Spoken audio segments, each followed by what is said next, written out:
Ang araw po, kumusta na po kayo? At sana po nasa mabuting kalagayan po kayo. At magbigay lang tayo ng personal na opinion. This is a personal opinion, mga kapatid. Patungkol po sa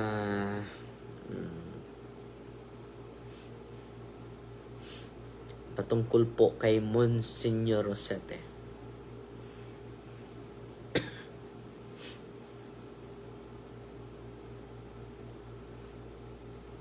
Na binibigyan po ng sanction sa ating mahal na Cardinal, no? Ni Cardinal Robert McElroy to remove Monsignor Rosete. But before that, mga kapatid, mas maganda na pagninilayan natin ang gospel muna, no? Ang ganda ng ebanghelyo sa araw na ito, mga kapatid. So, galing pa tayo sa office, no? At bukas wala pong pasok. Wala. Dahil may bagyong parating. Salamat din tayo sa Pauline Publication, St. Paul's Publication, tumatawag sa atin para ma-finalize na yung aklat natin. At nag-invite sila sa atin this coming September 10. Ilalagay natin sa ating calendar. September 10 para sa launching sa aklat. September 10 po. Ito po ay Thursday. May hearing pala kami sa September 16. September 10. Going to Manila. September 10. Wait muna. Additional launching of the firstborn book.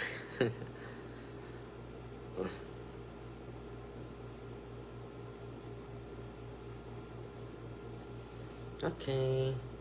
So, ang una nating ipaprint is 1,500. Pa-print natin. Ipopost natin yung finalization sa ating aklat, mga kapatid. Salamat tayo sa mga pari sa St. Paul. Sila Father, sila si Father, saan na ito? Father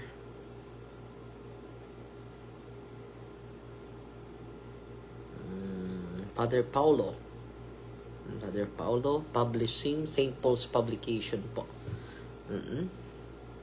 Na nag-communicate sa atin. So, yung piniprint natin ay 1,500. May book launch. Would you be able?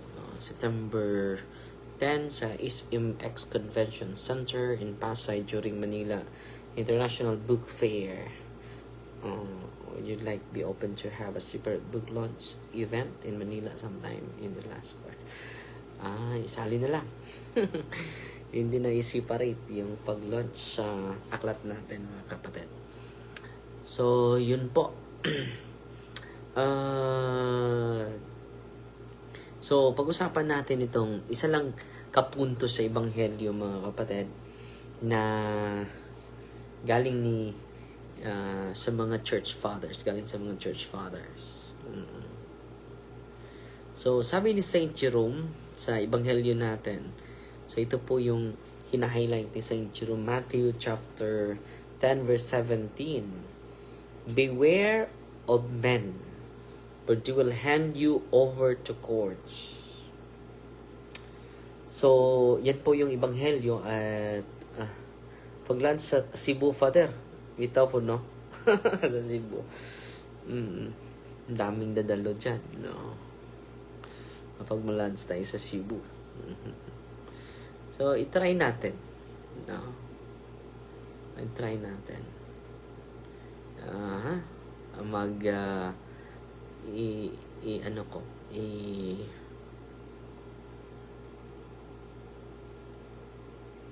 I-suggest natin.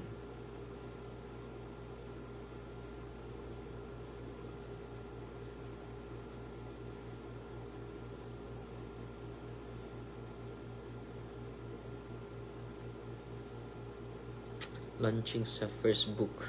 Ang daming dadalo kapag dyan sa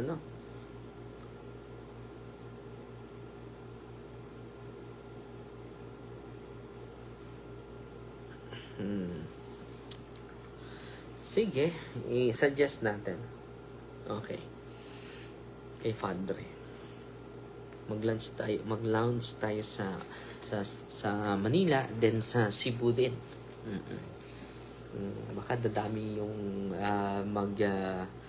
dadalo dun sa launching natin sa book. First book po yan, okay?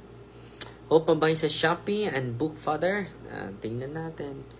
And then, meron na tayong bagong website, no?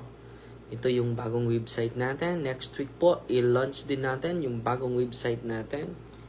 St. Michael Exorcism. Ito po yung bagong website natin, mga kapatid. Okay. At si Brother Marvin Ilava, yung ating gumawa ng website. Okay. Salamat tayo ni Brother Marvin Ilava po. Salamat, kapatid, ha. So, balik tayo sa Ebanghelyo, mga kapatid. May isi-share ako sa inyo ngayon. May isi-share ako sa inyo ngayon. Okay? Patungkol ni Monsignor Rosete, personal opinion po natin ito. And you are free to contradict me. Yung introduction ni maghuot ang St. Paul's is Father. I-try natin, no? Gandang suggestion yan, ha?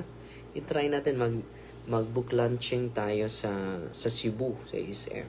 I-suggest natin kung okay ba. Kung okay ba. Okay? Well done. So, 7 stories po yun. At ngayon ay nagsagawa naman tayo ng additional book, no? Para marami tayong matutunan po. Okay? Ito po yung sabi ni Saint Jerome sa gospel natin. Komentary niya sa specific gospel. Beware of men.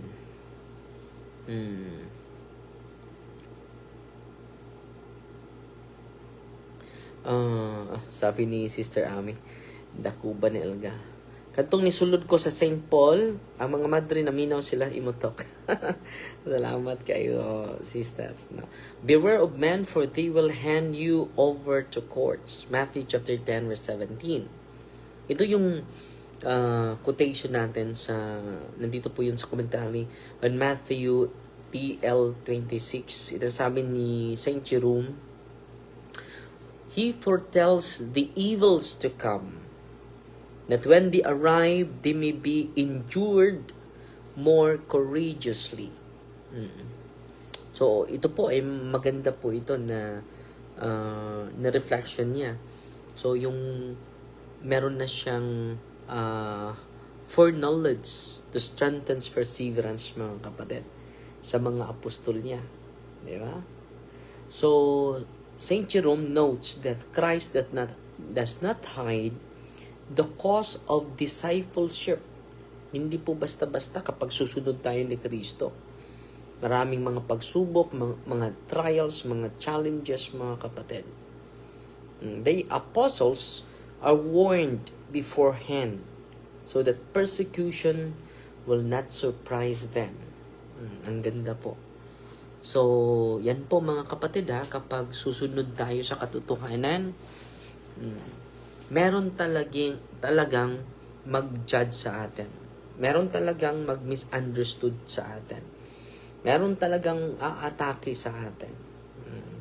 Okay lang yun kapag inatake tayo dahil kay Kristo. Hindi dahil sa sarili nating kawalang direksyon. No? So, dito mga kapatid, magbigay tayo ng personal opinion sa nangyari ni Monsignor Rosete. As Archdiocesan Exorcist, na-remove po siya. Ito pong recent decision of Cardinal Robert McElroy to remove Monsignor Stephen Rosete from his role as an Archdiocesan Exorcist has generated significant discussion among Catholics throughout the world. Ano po ito? Dahil alam nyo, wanted exorcist nga eh. Kailangan natin na madagdagan yung mga exorcist. Sabi sa aklat ni Father Gabriel Amart, wanted exorcist. Blessed na ang diocese ni Cardinal dahil may exorcist siya na active. Very active, no? And then kailangan natin ng exorcist. Just imagine sa Italy. Doon sa Italy, paano natin ma-counter ang mga occultista? This is the modern idolatry of our time. Kanina po, nag-exercise ako. Kahapon pala. Nag-exercise ako. At yung demonyong pumasok sa katawan ng babaeng ito ay si Astaroth. Si Baal, di ba? Yun po yung mga goddess in the Old Testament. Yun po. So ngayon mga kapatid, yun po yung Diyos-Diyosan sa Old Testament. So ang nangyari mga kapatid, ano nangyari mga kapatid? Yun ang pumasok sa babae. Baal, Astaroth, they are idols. Idolatry. At nung pinapasa ko sila, so magbigay kayo ng narration sa historical family na history sa family mo.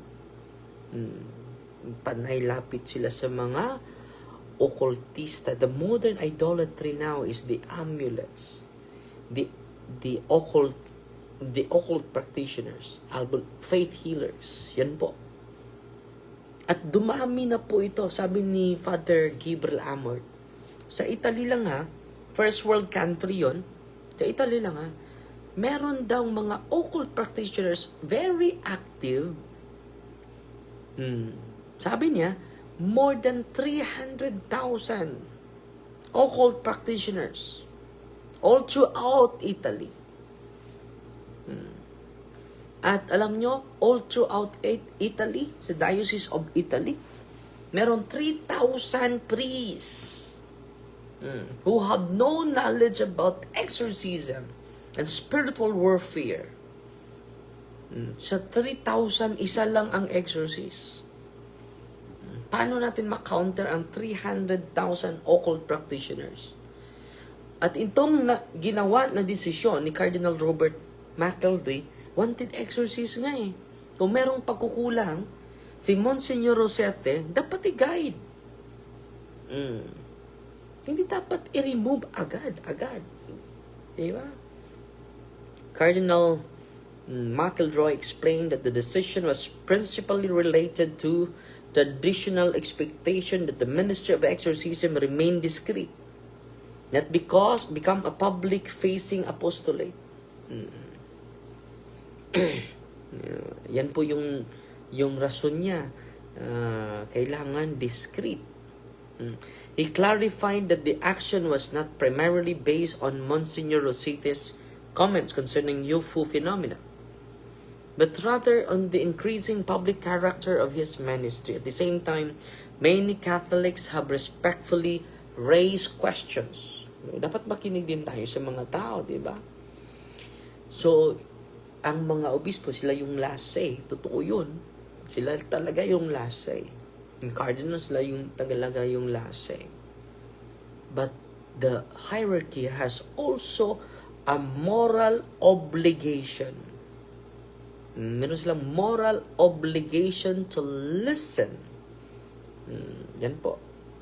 At kaya nga may synod tayo synodality. We walk together. At the same time, many Catholics, denote that numerous priests and officially appointed exorcists have publicly taught about spiritual warfare for many years through books, conferences, television, radio, podcasts, and social media without compromising the confidentiality of individual cases. Experienced exorcists frequently emphasize that public catechesis about the devil is different from publicizing the rite of exorcism itself. Hindi naman natin pinapublicize yung rite ng exorcism, mga kapatid. Father Gabriel Amorth wrote numerous books.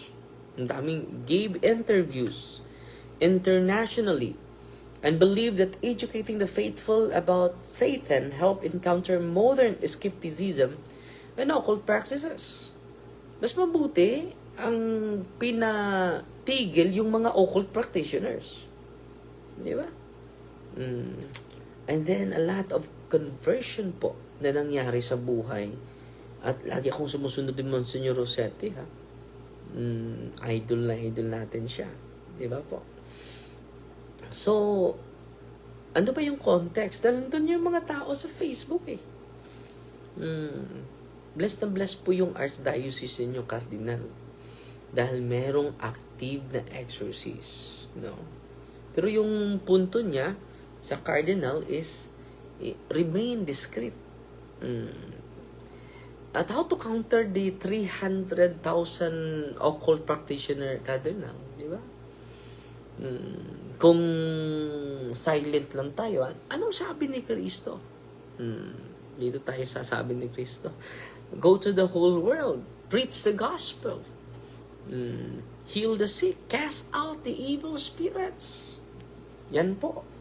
Ang tanong ngayon, baka hindi na tayo nag-cast out, ha? Yan po is very essential ministry of Jesus entrusted to the Pope. Second, to the cardinals. Third, to the bishops. Yung ginawa ni Monsignor is the work of the bishop, because he is just an extension to the bishop.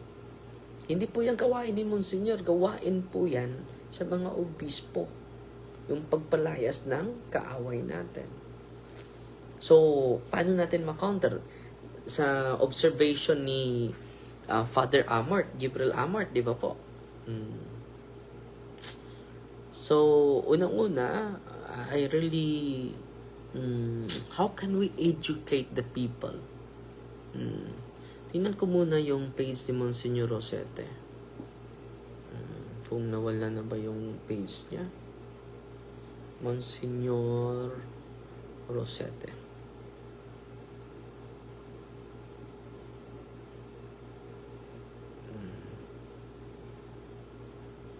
Pero nawala na yung page niya. Monsignor Rossetti Facebook page. Ano dito pa? Yung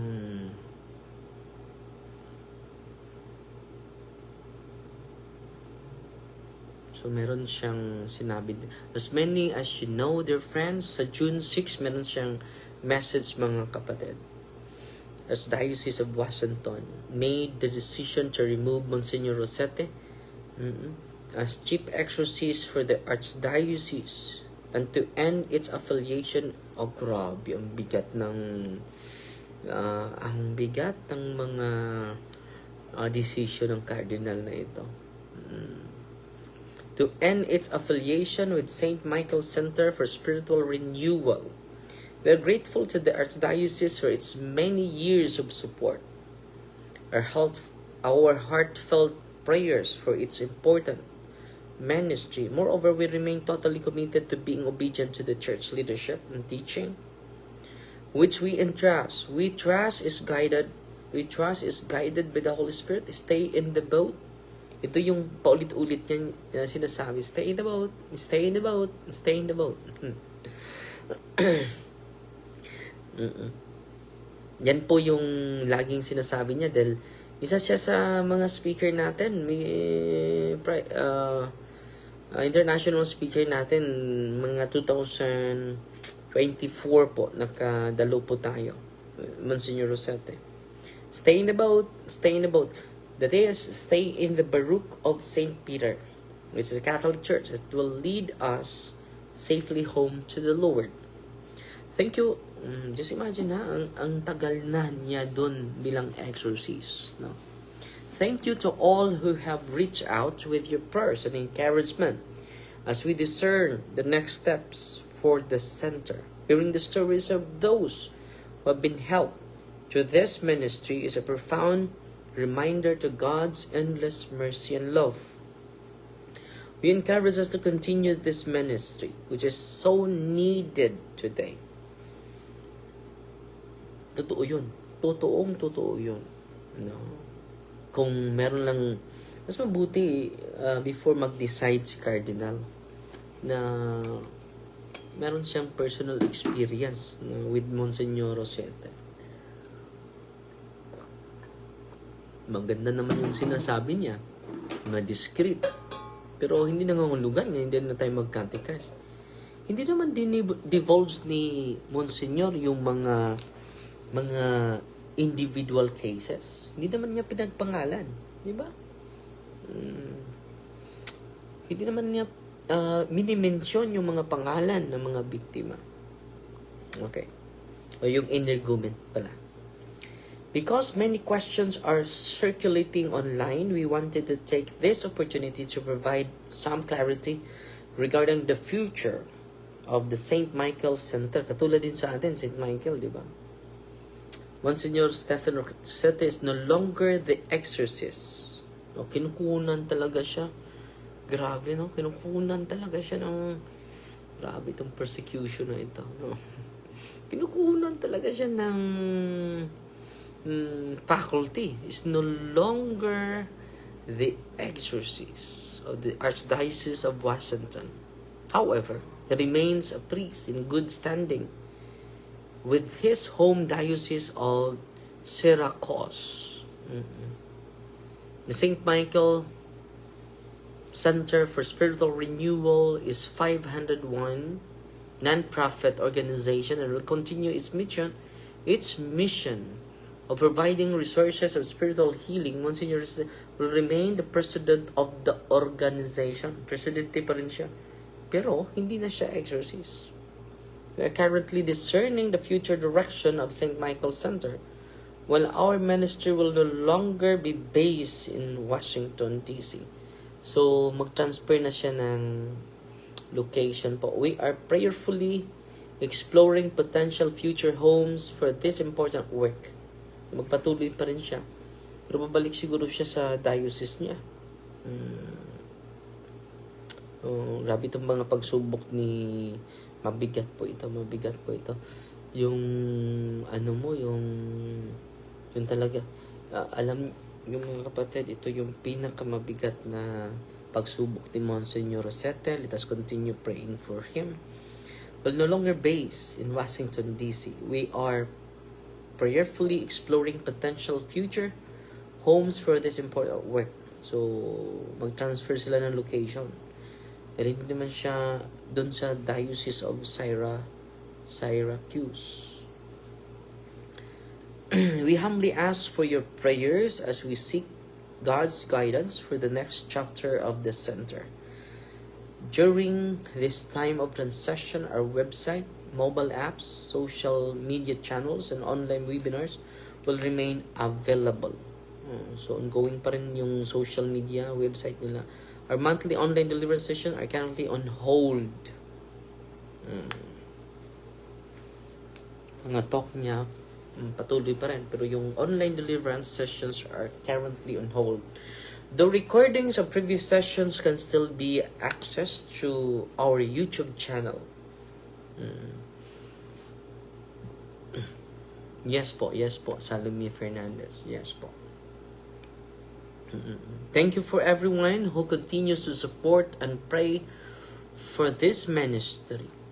We entrust all thanks to the protection of Saint Michael the Archangel and loving care of a Blessed Mother. Trust in the Lord. Saint Michael Center for Spiritual Renewal. Yun po yung statement ni Father Rosete.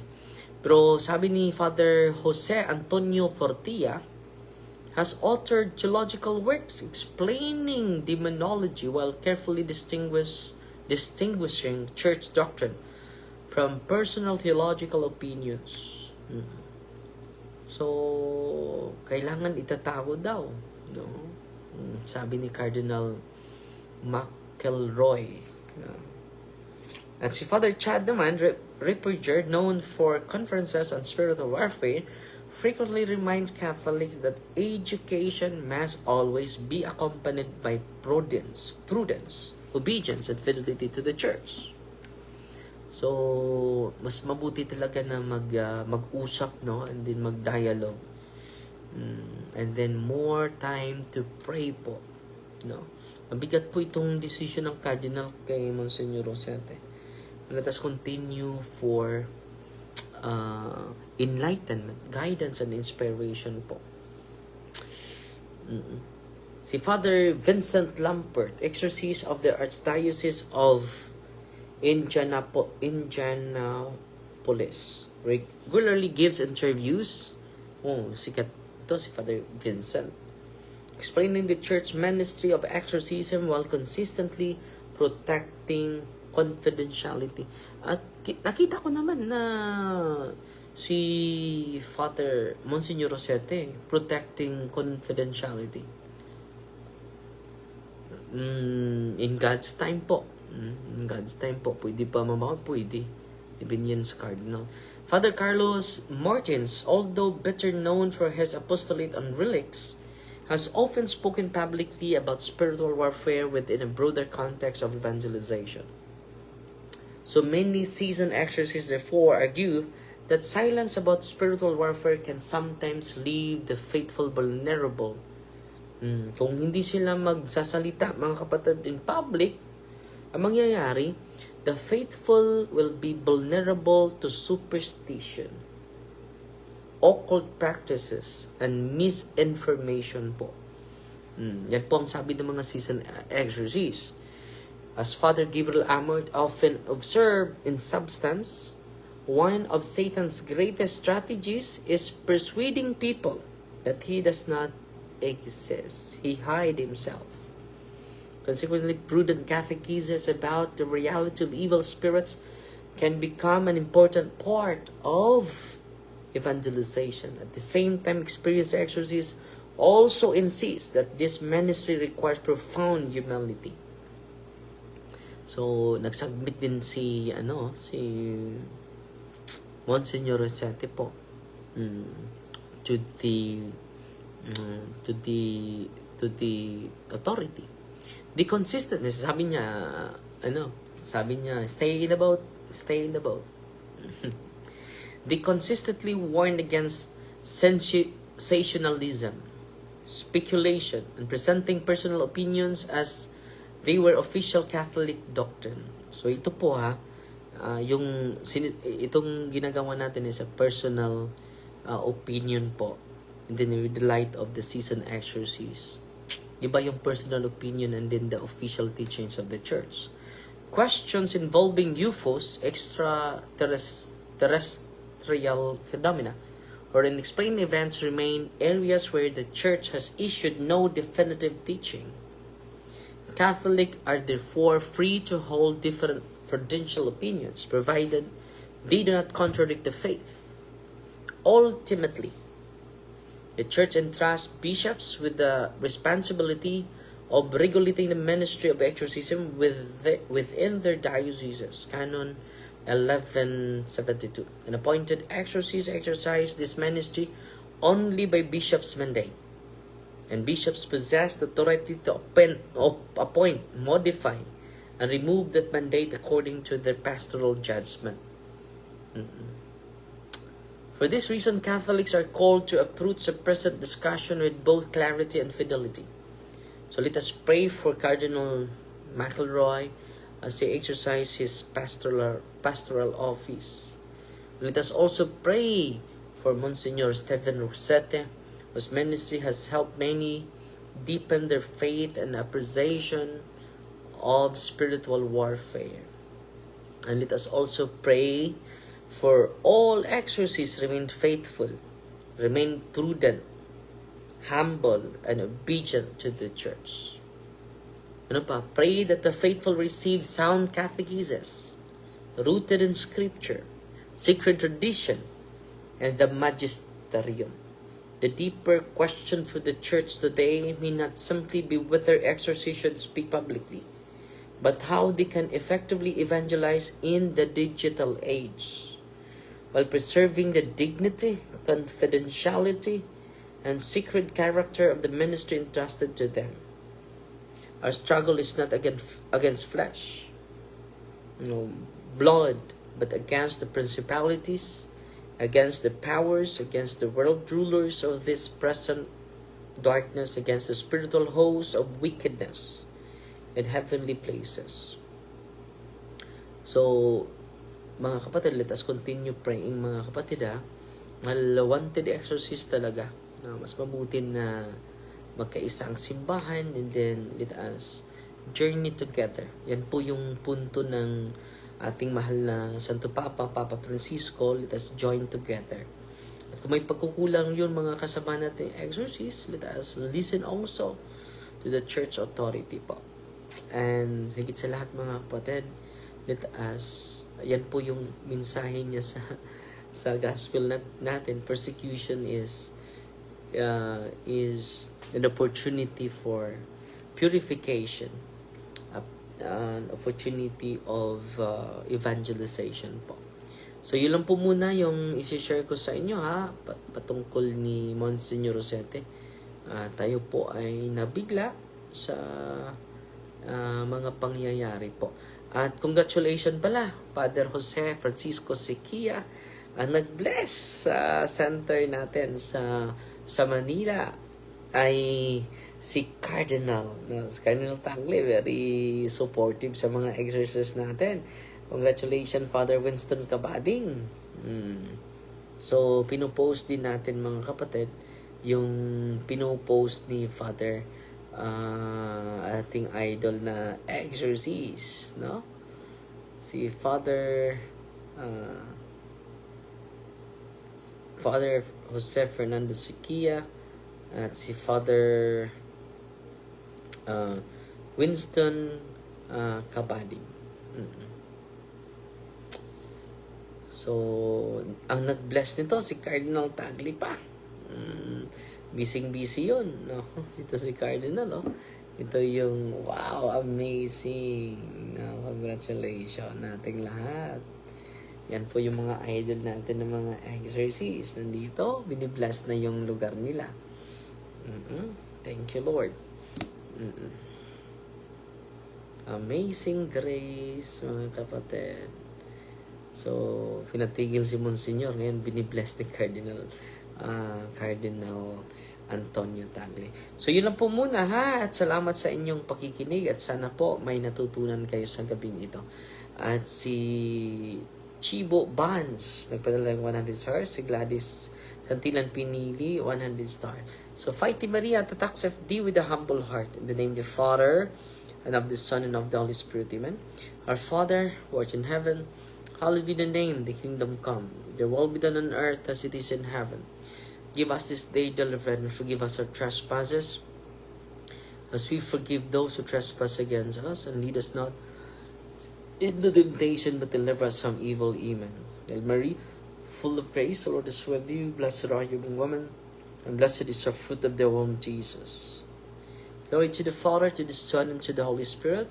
It was in the beginning, is now, and never shall be, world without end. Amen. In the name of the Father, the Son, the Holy Spirit. So, Fighty Maria, Tatax FD with a humble